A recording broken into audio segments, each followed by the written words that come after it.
Morning student. Class 11 subject maths के अंदर chapter number अपन second start कर रहे हैं। संबंध एवं फलन, रिलेशन एंड फंक्शन। अब रिलेशन और फंक्शन जो है वो इसमें सबसे पहले अपन देखेंगे समुच्चयों का कार्तीय गुणन या Cartesian product of the sets क्या होता है। सबसे पहले इसको समझेंगे, फिर उसके बाद में अपन देखेंगे रिलेशन क्या होता है और क्या होता है फंक्शन जो है वो अपन देखेंगे। सबसे पहले कार्तीय गुणन जो होता है, माना कि कोई समुच्चय, मान लो आपके पास एक समुच्चय ए है, एक समुच्चय है, वो और एक समुच्चय है, समुच्चय ए और एक समुच्चय तथा एक समुच्चय बी, बी जो है वो भी क्या है और एक। अब और एक समुच्चय का मतलब होता है समुच्चय ए जो है उसमें भी अवयव जो है, अवयव कोई संख्या है, मान लो जो 0 नहीं होनी चाहिए, और समुच्चय जो बी है उसमें भी कुछ ना कोई अवयव है जो अवयव की संख्या क्या नहीं होनी चाहिए, 0 नहीं होनी चाहिए। तो ए क्रॉस बी, इन दोनों समुच्चय का कार्तीय गुणन को किससे रिप्रेजेंट करेंगे, ए क्रॉस बी। दो समुच्चय ए तथा बी के कार्तीय गुणन को ए क्रॉस बी से रिप्रेजेंट किया जाता है। और ए क्रॉस बी क्या आता है, ए क्रॉस बी जो होगा स्मॉल ए स्मॉल बी, इस तरह से एक पेयर का समुच्चय होगा जहां small a belongs to capital A और स्मॉल जो बी होगा वो किससे बिलोंग करेगा, कैपिटल बी से।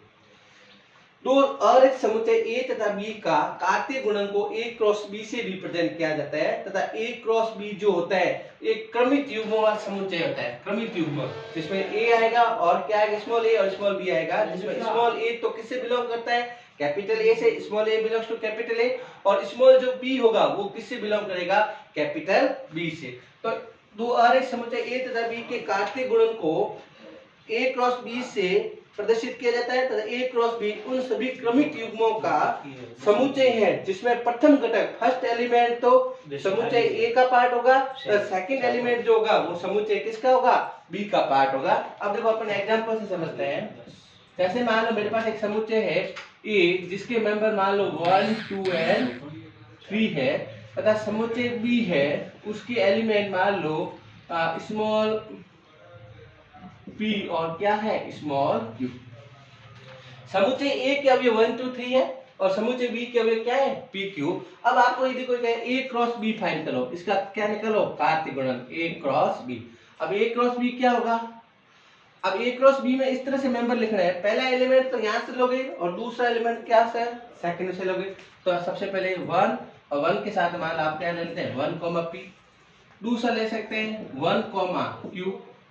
1 के साथ p भी ले लिया, 1 के साथ क्या ले लिया, q ले लिया। फिर 2 के साथ p और 2 के साथ क्या ले लिया, q ले लिया। फिर 3 के साथ p और 3 के साथ क्या ले लिया, q ले लिया। तो इस तरह से अब a क्रॉस b जो समुच्चय ए तथा समुच्चय b का कार्तीय गुणन जो Cartesian product a cross b है उसमें वो इस तरह से एक समुच्चय है जिसमें जो क्रमिक युग्म है, जिसमें प्रथम एलिमेंट जो है, प्रथम एलिमेंट तो ए से बिलोंग करता है। देखो इसका प्रथम एलिमेंट ए से बिलोंग कर रहा है, यहाँ भी 1 है, यहाँ 2 है वो भी ए से बिलोंग कर रहा है, और इधर जो 3 है वो भी किससे, ए बिलोंग कर रहा है। और जो सेकंड एलिमेंट होगा वो किससे बिलोंग करेगा, बी से। जैसे यहाँ p और q आगे, इधर भी p q आगे और p और q आगे। तो इस तरह से दो समुच्चय ए तथा बी का जो कार्टेशियन प्रोडक्ट होता है या कार्तीय गुणन होता है वो क्रमित युग्मों का एक समुच्चय होता है जिसमें क्रमित युग्म का प्रथम एलिमेंट तो आएगा समुच्चय ए से तथा क्रमित युग्म का जो द्वितीय एलिमेंट आएगा वो किससे आएगा, समुच्चय बी से। तो इस तरह से अपन क्या निकालते हैं, ए क्रॉस बी। और समझ लेते हैं डिटेल से, एक और एग्जांपल ले लेते हैं। मान लो एक समुच्चय P है जिसके एलिमेंट मान लो स्मॉल a और b है तथा एक समुच्चय जो Q है उसके एलिमेंट मान लो आप कैपिटल A, कैपिटल B और कैपिटल C निकाल है। तो आपको ये दिखाएंगे कि इसका कार्टेशियन प्रोडक्ट फाइंड करो, तो P क्रॉस Q निकालेंगे। तो P क्रॉस Q में क्या क्या एलिमेंट है, देखो A के साथ, स्मॉल a के साथ कैपिटल A, स्मॉल a के साथ कैपिटल B, स्मॉल a के साथ कैपिटल C, ये तीनों ले लो।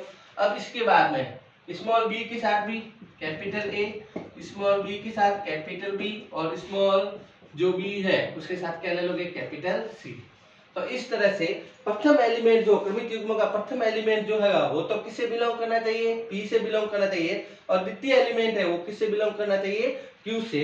और यदि इसको मैपिंग से शो करना चाहे तो अपन ऐसे भी शो कर सकते हैं, ये P है, ये Q है, P के एलिमेंट क्या है A, B, और Q के एलिमेंट मान लो अपन ने क्या लिया A, B एंड C। तो जो पेयर बनेगा A का इसके साथ बनेगा, A का B के साथ भी, और A का C के साथ भी। ओके, तो A comma capital A, A comma capital A आ गया, A comma capital B, A comma capital B आ गया, A comma capital C, A comma capital C आ गया। ओके, अब B का A के साथ, B का कैपिटल B के साथ, और B का कैपिटल साथ। तो B comma capital A, B comma capital A, B comma capital B, ये B कॉमा कैपिटल B, और B कॉमा कैपिटल C। तो इस तरह से जो एक समुच्चय, ऐसा समुच्चय बन रहा है जिसका प्रत्येक क्रमिक जो युग्म है, क्रमिक युग्म का फर्स्ट एलिमेंट होगा वो तो समुच्चय पहले वाले समुच्चय से बिलोंग करेगा, तथा क्रमिक युग्म का जो सेकंड एलिमेंट होगा वो किससे बिलोंग करेगा, दूसरे समुच्चय से बिलोंग करेगा। तो इस तरह से अपन क्या निकालते हैं, दो समुच्चय ए और दो अरिक्त समुच्चय ए और या बी है तो उसका ए क्रॉस बी फाइंड करते हैं। इसको अपन क्या बोलते हैं, कार्तीय गुणन। समझ में आ गया, बहुत सिंपल वे से, कोई दिक्कत नहीं।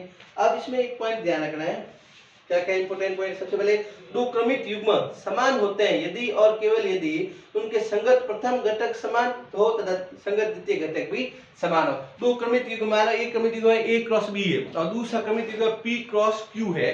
अब दोनों समान होंगे, कब होंगे, जब दोनों का जो आंसर क्या आ गया, आंसर समान है। और आंसर समान कब होता है, जब दोनों के क्रमिक युग्म क्या है, समान है। दोनों के क्रमिक युग्म का प्रथम घटक उसका भी प्रथम घटक इक्वल है, दूसरे के क्रमिक युग्म का द्वितीय घटक दूसरे के इक्वल है। तो इस तरह से यदि दो क्रमिक युग्म क्या होंगे, इक्वल होंगे। यदि उनका ईच और एवरी एलिमेंट भी क्या होता है, इक्वल होता है।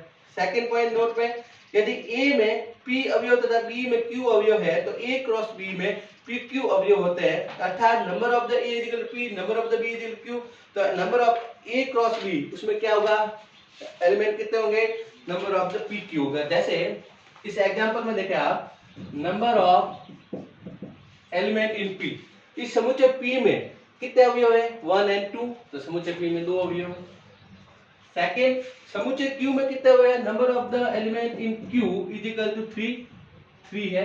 ओके, अब number of element in P cross Q, यदि किसी समुच्चय P में अवयव की संख्या 2 है तथा समुच्चय Q में अवयव की संख्या कितनी है, 3 है, तो P क्रॉस Q में इनके कार्तीय गुणन में अवयव की संख्या कितनी होगी, इन दोनों की संख्याओं के गुणनफल के equal, number of the P into number of the Q is equal to क्या है, नंबर ऑफ द P था आपके पास 2 था और नंबर ऑफ द Q में कितने एलिमेंट है, 3 एलिमेंट है। 2 into 3 कितना हुआ, 6। तो n is equal to number of element in P cross Q that is equal to 6 हो जाएगा।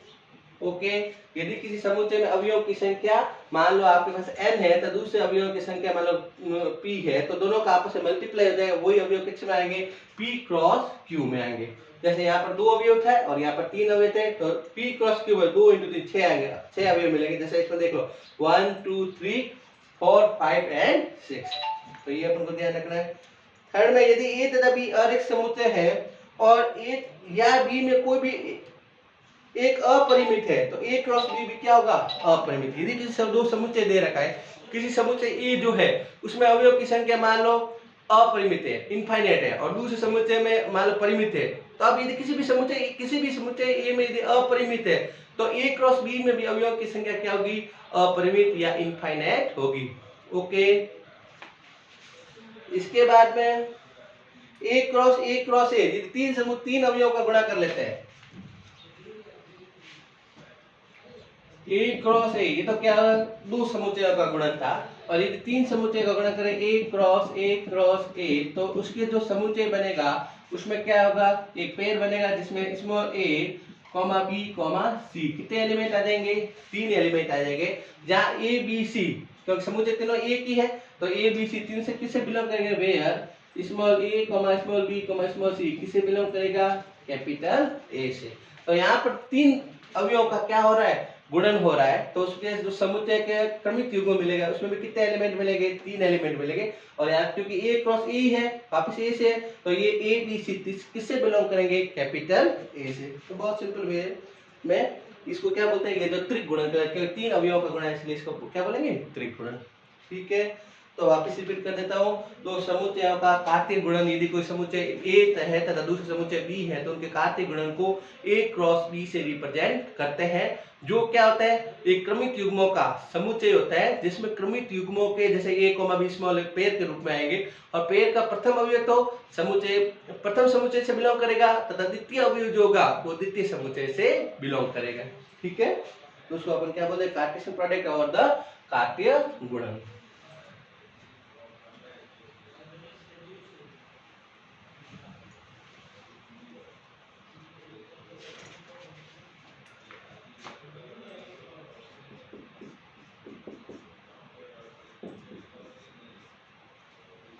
एक्सरसाइज 2.1 का जो पहला क्वेश्चन दे रखा है, यदि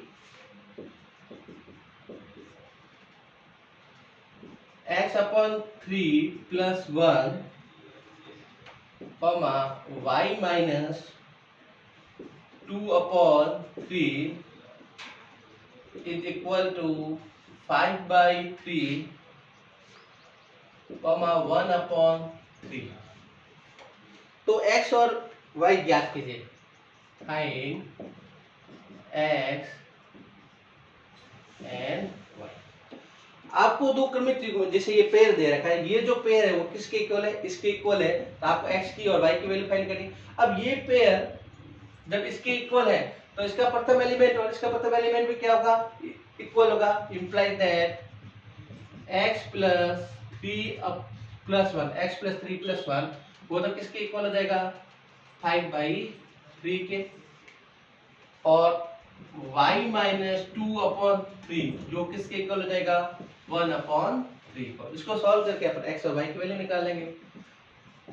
x upon 3 is equal to 5/3 minus of 1, LCM ले लेंगे तो ये आ गया 3, ये हो गया 5 माइनस 3 और ये x अपॉन 3, 3 से 3 कैंसिल आउट, तो x की वैल्यू क्या मिल गई आपके पास, 5 माइनस 3 इज इक्वल टू 2। इसको सॉल्व कर लेते हैं। y is equal to 1 upon 3, उधर जाके प्लस का 2 upon 3, imply that y is equal to 3, LCM आ गया 1 plus 2 is equal to 3 upon 3 is equal to क्या हुआ 1, तो y की वैल्यू क्या मिलेगी 1। ये दोनों जब पेयर समान थे तो फिर इसके इस एलिमेंट को इसके इक्वल रख दिया, सेकंड वाले एलिमेंट को इसके इक्वल रख दिया, सॉल्व कर दिया तो x की वैल्यू मिली 2 और y की वैल्यू क्या मिली 1। ठीक है,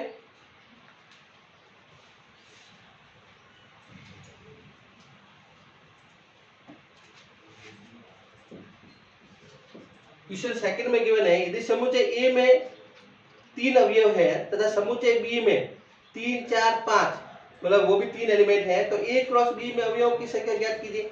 given number of element in set A is equal to क्या है 3, समुच्चय A में अवयवों की संख्या कितनी है 3 है, और समुच्चय B जो B दे रखा है उसमें एलिमेंट दे रखे हैं 3, 4, 5, इसका मतलब number of element in set B is equal to 1 2 3, ये भी कितना हुआ 3 हुआ। तो A क्रॉस B में अवयव की संख्या ज्ञात कीजिए, number of element in A cross B, ये आपको फाइंड करना है। Okay, because we know that number of element in A cross B, that is number of element in A into number of element in B. Okay, then number of element in A cross B is equal to number of element in A में कितने अवयव है 3 अवयव है, तो 3 into B में कितना अवयव है, B में भी 3 है तो 3 into 3, तो number of element in A cross B is equal to कितना था 9। ओके, बहुत सिंपल वे है, इसमें अवयव की संख्या 3 है और इसमें भी अवयव की संख्या 3 है, तो A क्रॉस B अवयव की संख्या कितनी है 3 into 3 कितना हो गया 9 हो जाएगा। ठीक है, क्वेश्चन नंबर 3 में यदि G is equal to set जो समुच्चय G है उसमें अवयव है 7 and 8 और H में 5 4 2, तो G क्रॉस H और H क्रॉस G ज्ञात कीजिए, मतलब कार्तीय गुणन करना है आपको, कार्टेशियन प्रोडक्ट।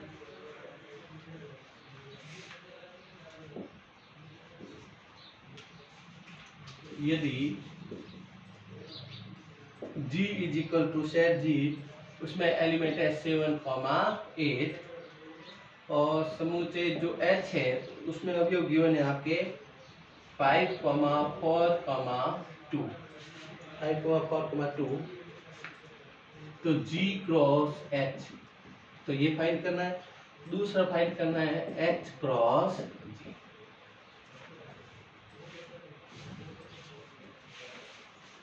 अब सबसे पहले G क्रॉस H अपन जानते हैं G क्रॉस H क्या होगा, जिसमें पहला अवयव तो क्या आना चाहिए, G से आना चाहिए और दूसरा अवयव किससे बिलोंग करेगा, H से बिलोंग करेगा।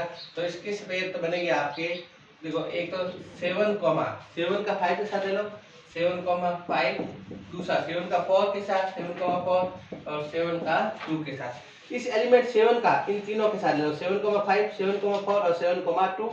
ओके, इसके बाद 8 का भी इन तीनों के साथ 8,5, 8,4 और 8,2। तो इस तरह से अपन ने क्या निकाल लिया, G क्रॉस H। ओके, अब निकालना है आपको H क्रॉस G फाइंड करना है, H क्रॉस G। तो H क्रॉस G क्या होगा, H क्रॉस G में जो पहला एलिमेंट पे ऐसे क्रमिक युग्म होंगे जिसमें पहला एलिमेंट H से बिलोंग करना चाहिए और दूसरा एलिमेंट किससे बिलोंग करेगा, G से बिलोंग करेगा। तो H जो पहले लेंगे तो 5, पहले 5 को ले 5 क्या आ जाएगा 7, 5 का 7 के साथ 5 का 8 के साथ 5,8। ओके, फिर 4 का 4,7 एंड 4,8, 4,7 4,8 और 2 का 7 के साथ और 2 का 8 के साथ तो 2,7 और 2,8। तो ये अपन दोनों फाइंड कर ली, G क्रॉस H भी फाइंड कर लिया और H क्रॉस G भी फाइंड कर लिया। ठीक है, ओके। रिमेनिंग क्वेश्चन जो है अपने नेक्स्ट वाली वीडियो में अपन कवर करेंगे। तो आज अपन ने जो सीखा है उसमें क्या सिंपल एक वे से कि कोई दो समुच्चय A और B दे रखा है तो A और B का कार्तीय गुणन कैसे फाइंड करते हैं। तो कार्तीय गुणन A क्रॉस B जो होता है उसमें एक क्रमिक युग्म बनते हैं जिसमें क्रमिक युग्म का पहला जो एलिमेंट होगा वो तो A से बिलोंग करेगा तथा क्रमिक युग्म का जो द्वितीय एलिमेंट होगा वो किससे बिलोंग करेगा, B से। और यदि किसी क्रमिक युग्म में A क्रॉस में number of the element in A यदि आपके पास अवयव दे रखे हैं और number of the element in B में दे रखे हैं तो एंड जो A क्रॉस B में अवयव क्या होंगे, इन दोनों अवयवों के गुणा के इक्वल हो जाएगा। ठीक है, तो क्वेश्चन नंबर 7 तक आप कंप्लीट करना है, रिमेनिंग क्वेश्चन अपन नेक्स्ट वीडियो में कवर करेंगे। Okay, thank you.